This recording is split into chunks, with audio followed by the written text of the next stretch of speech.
Well, hey YouTube. Welcome back to Sneaking in the Movies. I'm Petey Two Finger. Today we got a pair of just Bud Spencer solo movies. Bud Spencer was part of a duo, a pair of Italian actors. Terrence Hill and Bud Spencer made these buddy action movies in the 70s and 80s. Initially, they did spaghetti westerns, and the quality on that older stuff tends to be not as good. It's the colors are muted. The audio might not be so good. The dubbing is really bad. Then they moved to Miami and they went through a period where the transfers now are much more crisp. It's got a very lively color palette. The audio is respectable. You know, some of these movies have really bad, annoying soundtrack music that will pop up. Of course, they're dubbed, and that's part of the charm for me. At one point, they went their separate ways. Uh, in the early 80s, I believe, they split up. And they came back one more time around in maybe 94 to make another Western continuing in the Trinity theme. There's a movie called They Call Me Trinity. Trinity, that they're well known for that. So today we got a couple of Bud Spencer. Uh, I finished Crime Busters and I went to watch I'm for the Hippopotamus, which was really looking forward to seeing that. And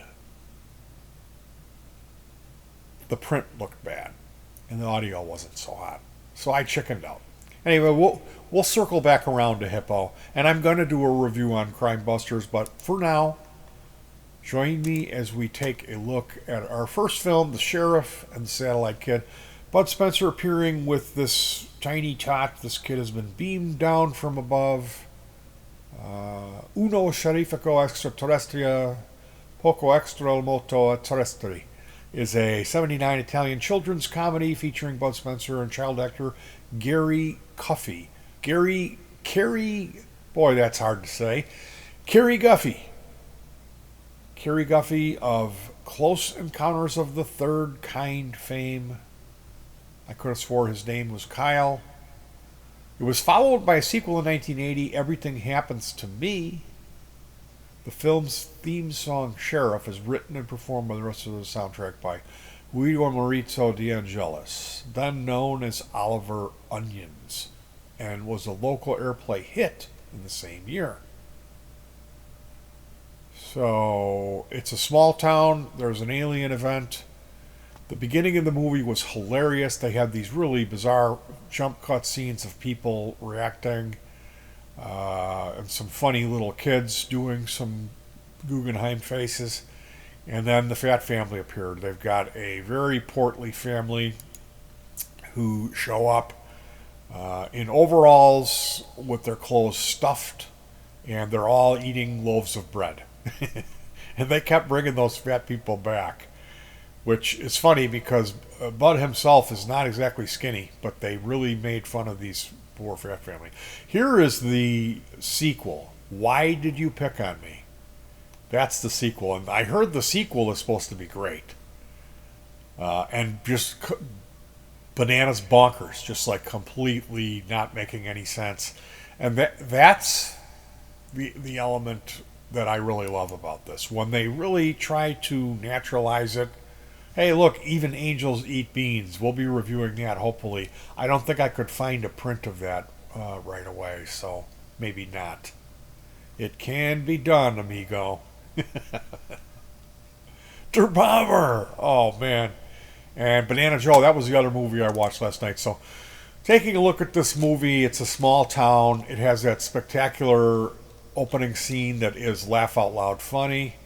This unnecessary shot of this kind of a very plain Jane looking woman jogging, and he checks her out. There's some really cool helicopter Coast Guard stuff. Again, if I had a kid at this point, I would burn a DVD of this and drop it in their room and see what happened. I could guarantee this would become the kid's favorite movie. So this guy lands. He trades his spacesuit with a local so he can get some normal clothes. and he has this device here which enables him, like he'll punch this guy, the guy will fall back, and then whoop, it'll reverse the frame, and he'll punch him again, and then he'll fall back, and then whoop, and then they'll show this kid snickering, and he's got his hands on this device, which is how they explain manipulating the footage with fast motion and reverse photography. This guy in the background here, we'll talk more about him later. There's a huge fist fight in this scene. Here you can see this guy. He was drinking whiskey earlier in the scene. This is the deputy. The deputy speaks in rhyme. He's very annoying, and Bud Spencer's not into it at one point. He's doing jumping jacks, and he's singing at the top of his lungs and running all over the station. He exclaims, "The alien gave me some goofballs. I feel better than I've ever felt." And then he comes down. He has a hangover, and he's all sore. At the end of the movie, or later on, this fist fight breaks out, and the boy appears with a handful of goofballs and is handing them out to the deputy. And this guy looks like he belongs at the Grateful Dead concert with his coonskin cap. So here we have the local ruffian. The sheriff is often exchanging fisticuffs with this guy. This guy was a badass. All he did was fight. Reminded me of one of the guys I knew when I grew up, who you didn't want to get that guy mad. You really had to watch what you say. I never got punched by him, and I'm glad, because he would break your jaw with one punch. The kid, he's 2 years older now than he was in Close Encounters. No longer cute, irritating, and annoying. They gave him these huge lines to say, very scientific, complicated lines. He's got a bit of a speech impediment, or he's been getting into the William Lawsons. And I did not find him cute. He was just quirky and annoying. Here again is this terrifying, this anger demon guy who is just punching his way through his life.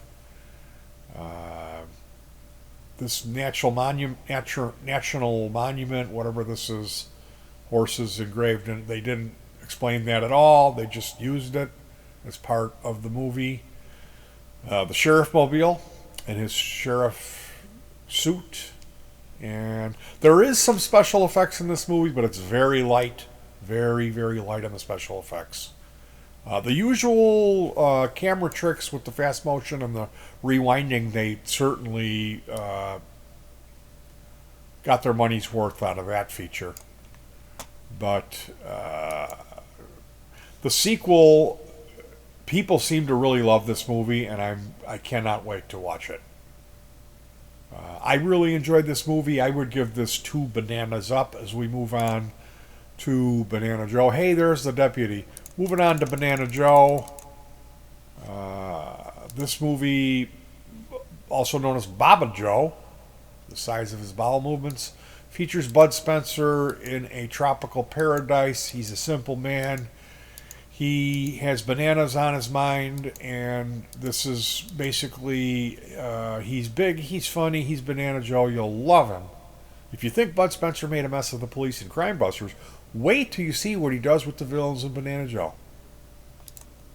So here he is, Bud Spencer, a simple man. His daily routine consists of selling his bananas. Here. He wakes up, he showers in his clothes, and sells his bananas to this banana pimp, where he is told by the law that he no longer would be allowed to do so unless he obtained a permit.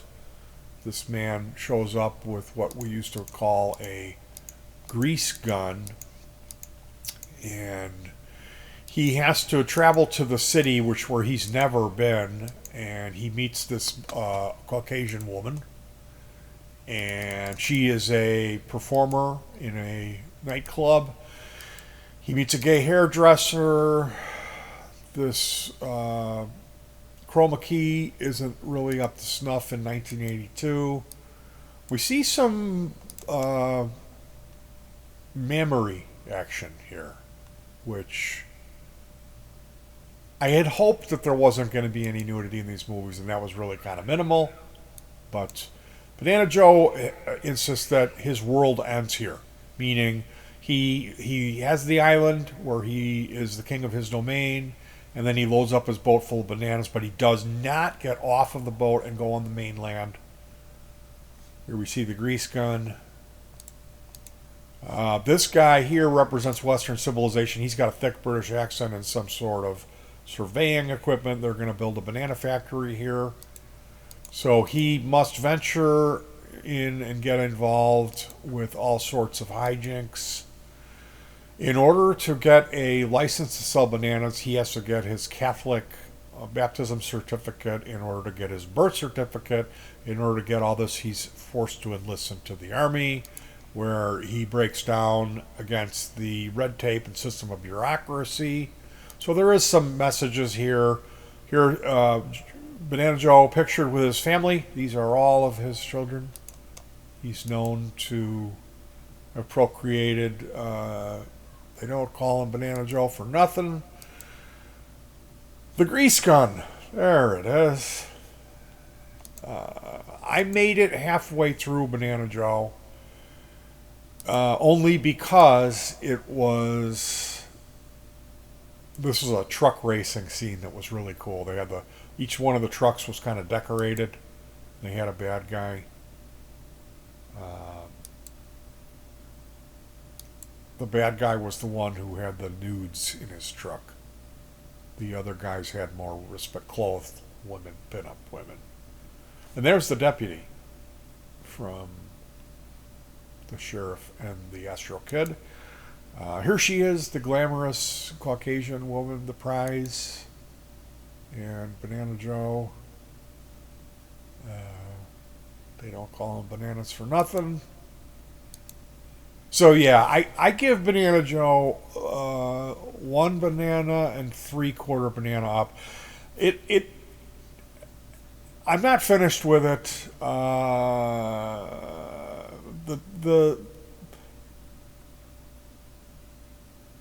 I can't put my finger on it. Well, hey, let's just say for the nudes.